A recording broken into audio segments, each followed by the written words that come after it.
Les esprits ou les âmes, c'est des entités réelles qui existent parmi nous, autour de nous, dans cet univers vaste et grandiose.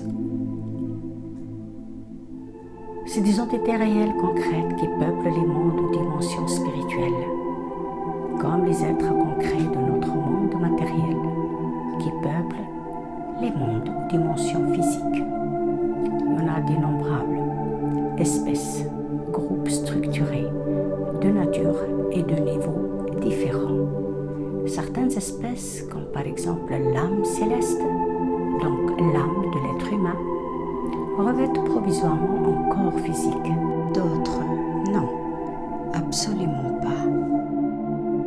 Les anges aussi, ce sont des entités.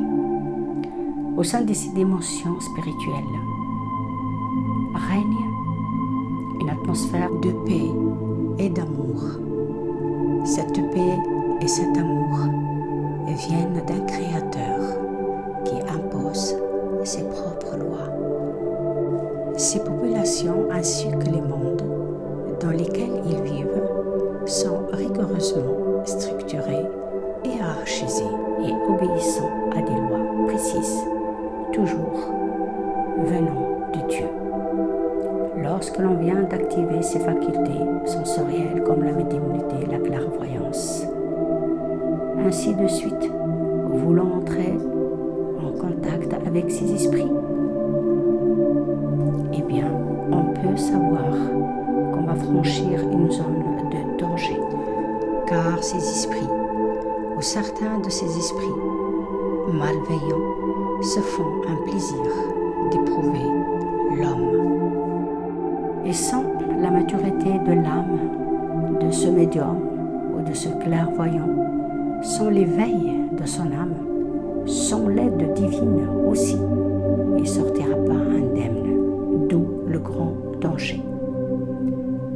Même si on a peur de ces mondes-là ou de ces zones-là et qu'on les rejette et qu'on nie leur existence, un jour ou l'autre, nous-mêmes, nous allons habiter ces zones, étant donné qu'un jour, on va tous quitter ce monde pour aller dans ces mondes spirituels. Il faut savoir que les mondes spirituels, en particulier les dimensions de haute vibration lumineuse, sont préférables qu'à la meilleure vie sur Terre, parce que l'âme est libérée et n'est plus prisonnière de ce corps.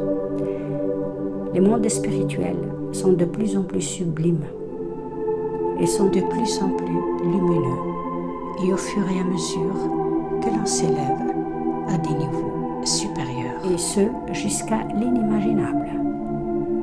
La conscience de ces merveilles dépend du degré de développement, de l'entendement spirituel de chacun de nous. Et c'est pour cette raison, tant qu'on est sur la terre, il faut qu'on œuvre dans le bien.